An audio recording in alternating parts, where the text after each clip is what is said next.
Hello everyone, welcome or welcome back to my channel. You're watching Swathi's Commerce Tutorials. Well, in today's class, we are going to learn about a new topic which is related to your NTA UGC NET Commerce examination, which is tariffs and non-tariff barriers. So, before we begin in this class, let me tell you, I make educational content related videos and I am currently focusing on your NTA UGC NET Commerce examination, and I have made a series where I have started the first unit, that is Business Environment and International Business, and I have covered majorly the topics which are relevant as well as necessary for your examination point of view. If you like my videos or if you want to know the entire content that I upload in this channel, then please do like, share and subscribe to my channel. And if you want to know the old previous videos, then I have left the link in the I button up there, as well as I'll leave the links to all those videos in the description box below. So without any further ado, let us quickly start today's session, which is tariff and non-tariff barriers. Before we start, let me tell you that the previous topic was related to globalization, and I have discussed the various drivers as well as the strategies on how to enter into the global market. Now that we have studied what is globalization and what are the drivers of globalization, in today's class we are going to learn about the positive as well as negative impacts of globalization. So firstly, we'll see all the positive impact, and after that we'll move on to the negative impact, and further on we'll cover the next topic, that is the important topic for today, which is tariffs and non-tariffs barrier. So the first positive impact of globalization is that it gives access to larger market.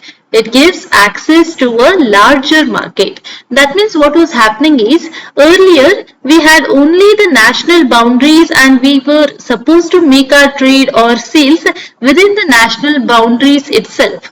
But now we have a large amount of scope.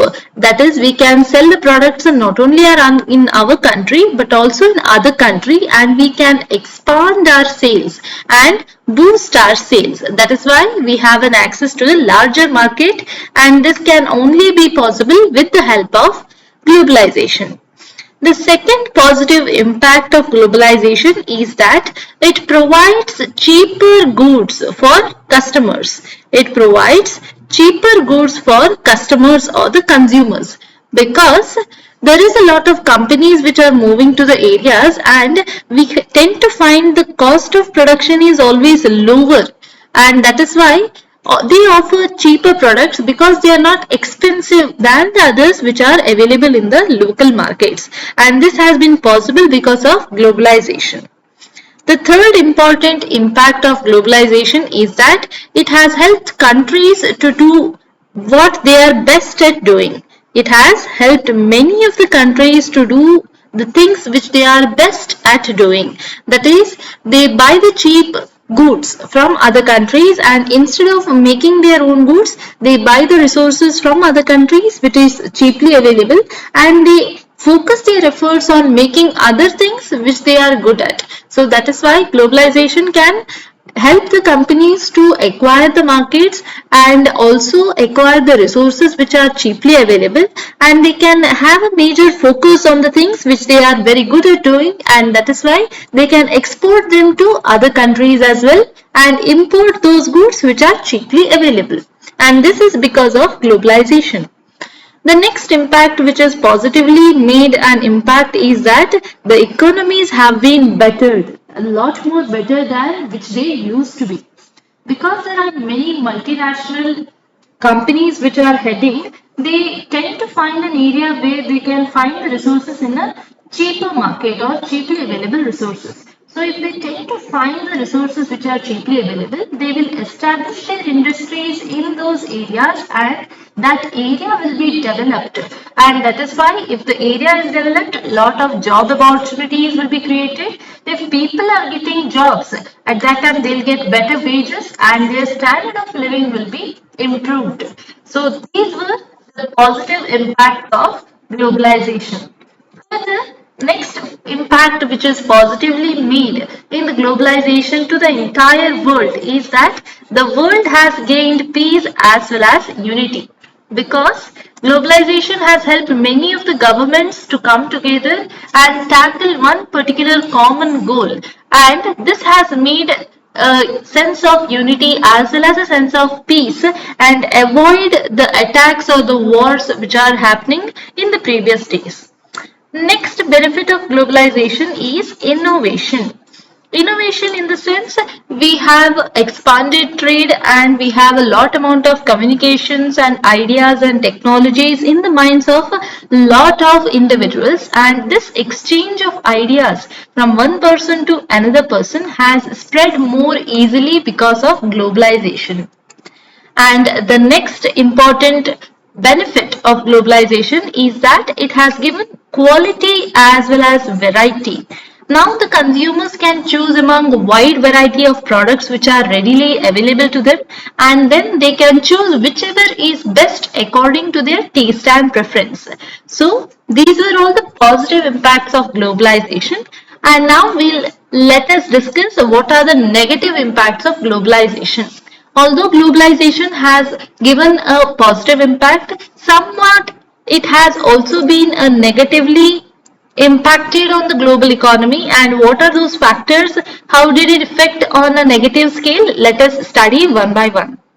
The first negative impact because of globalization is that environmental damage. Because people are exploring more and more of opportunities and searching of those resources which are cheaply available, the natural resources are getting scarce nowadays, and this increased production and more amount of utilization of natural resources has been the major cause, and it has had a major negative impact. Next reason for the globalization having a negative impact is that it has caused fluctuation of the prices. Because of globalization, the competition has increased. Now, if the competition increases, what is the best strategy they use to enter into the competition is that they adjust their prices and they increase or decrease the prices as per the conditions that prevails. Now, once the prices gets fluctuating from time to time, there is a lot of confusion among the people of what products to buy and what to skip. So that is one of the major drawbacks because of globalization. Next globalization drawback or the negative impact is job insecurity.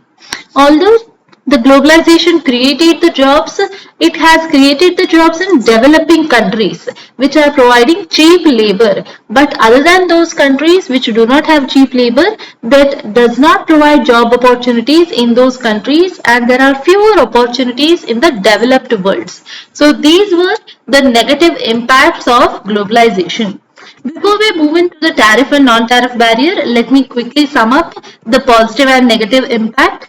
Firstly, the positive impact was a larger market. We had cheaper goods, and the countries can focus on the things which they are best at doing, that is exporting those goods and importing only those resources which are cheaply available. The economy started to get better, the world had more peace and unity, there was innovation which is flowing around the country, and well as the quality and the variety was offered at a larger scale.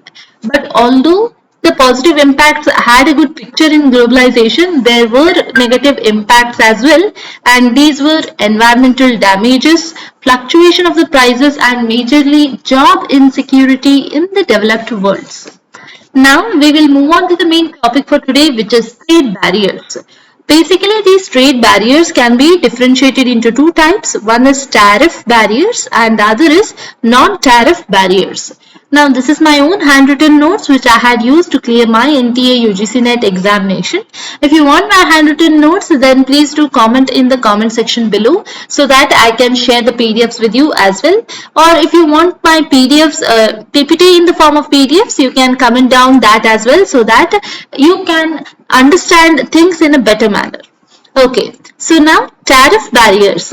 I have classified these tariff barriers into 4 headings here so that it will be easier for you to understand. This tariff is based on origin, qualification, purpose and relation, whereas non-tariff barriers are classified under one single head. On the basis of origin, tariff barriers can be classified as export duty barrier, import duty barrier, and transit duty barrier. In one word, I'll explain you all these. In detail, I'll explain both these tariff as well as non-tariff barriers in the next class. So export duty barriers are those which are levied on the export which is taking between one country to another country. And the same case, import duty barriers are those which are levied on whatever import a country is making from one country to another. Next, transit duty barrier is those that is, it is being transited from one country to another. When the goods are moving, say there is a country A and there is a country B, if the goods are moving between these two countries, at that time whatever tariff is levied, that is known as transit duty barrier. I hope this was easy for you to understand. Let us move on to the next heading, that is qualification. On the basis of qualification, we can qualify this as specific duty, ad valorem duty and compound duty. Now again I am telling you one-liner explanations I am giving you in this class. Detailed explanation I will be giving you in the further classes. So please stay in touch with this channel so that you can get into more knowledge about more such valuable information and the scheduled classes of the next topic. Okay. Next we have specific duty. Specific duty says that if at all you are making a tariff or you are levying a tariff on one particular physical characteristics, okay, physical characteristics may be the weight of the commodity, maybe it will be measured in terms of kilograms, meters, liters, etc. So whatever physical characteristics I am talking about the goods, upon that if a tariff is levied, that is specific duty. Then we have ad valorem duty. Ad valorem, the name itself says that it is based on value, the value or the price of the commodity. Upon that, if you are levying a tariff, that is ad valorem duty. Now, compound duty states that it is a mixture of both specific as well as ad valorem. So, if the tariff is levied both on physical characteristics as well as the value of the goods, it is known as a compound duty. I hope this was clear. We'll move on to the next heading, that is the purpose. Purpose of tariff. On the purpose of tariff, we can classify it as revenue tariff, protective tariff, anti-dumping tariff and countervailing tariff. Revenue tariff, the name itself says, if we want to generate revenue to the country, for that we are levying tariff, that is revenue tariff. Protective tariff, we are protecting something. What we are protecting? We are protecting the domestic industries. We are protecting the country from hazardous goods. That is protective tariff. Anti-dumping duty. Anti-dumping duty is where other countries starts exporting goods in a larger scales. So at that time it will not be called as an export, it will be called as a dumping. At that time what happens is they will dump the goods in such an extent in a large scale and also at such a price which is not even being available in the home country. At that time what happens is such tariffs are known as anti-dumping duty. And countervailing duty are those whenever other countries are getting subsidies to make their exports or imports in one particular country, to countervail the benefits which they get from our country, that tariff is known as countervailing tariff. Okay, I hope this was also easy for you to understand. If not, then please do mention in the comment box below which topic is difficult for you to understand so that I can make a detailed video on all these topics. Okay, we'll move on to the next one. The relationship. On the relationship factor, tariffs can be divided into single column tariff, double column tariff. Single column tariff means a country has good relationship with all the countries, so it levies the same rate to all these countries. So that is known as a single column tariff. And in other cases, double column tariff says that if a country has good relationship with one country, at that time it will impose lesser amount of tariff to those countries, and if a country does not have good relationship with one country, at that time it will impose a large amount of tax rates on one country. So that is known as double column tariff. On close related countries, lesser rate will be levied. On lesser close related countries, larger rates will be levied. That is single column and double column tariff. So these all things explained about the first heading, which is your tariff barriers. Similarly, we have a second heading which is known as a non-tariff barrier, where we are not putting the tariff on the basis of a price.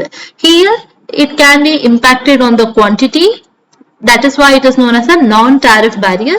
Quantity in the sense quota tariff, where certain limit is imposed on the quantity. We are not putting value price of the tariff, we are putting a quantity restriction on the movement of goods between one country to another. So quota tariff is you are restricting the quantity more than say 1000 kgs or 1000 liters of one particular goods to be moved from one country to another. That is quota tariff. Product standard, if it is not having that much amount of standard goods, at that time the tariff which is levied is product standard. Domestic content requirements, every product must have a content which should be mentioned in the packaging. If it does not meet the content standards, at that time the tariff is levied in the name of domestic content requirement. Next is product labeling. Product labeling also must be done in a specified manner if you want to sell the goods from one country to another or export goods from one country to another. If that restrictions on labeling is not followed, at that time product labeling tariff is imposed. Product packaging. Certain times what happens is some type of materials will not be allowed to be sold in one country to another. So if such type of material is used in packaging, it will be not allowed to be exported and tariffs will be imposed in the name of product packaging. So you have to be careful in your packaging as well. Next is consular formalities. That is, you have to get the approval of the authorities before entering into the trade. If you do not have the authority at that time, that is, if you do not have the approval of these authority, consular formality tariff will be allowed. Next is foreign exchange regulation and other type of tariff, that is which is related to your exchange regulations from one country to another. So these were all about your tariff as well as non-tariff barrier. Tariff we had majorly classified into four heads: origin, qualification, purpose and relation, and non-tariff barriers we have classified under these heads. Detailed explanation of these videos I'll be explaining you in the next class. Thank you so much for watching this video and stay connected to this channel for more such educational content. We'll surely meet you in the next class soon with more such educational content. Please like, share and subscribe to my channel if you found these videos interesting. Thank you.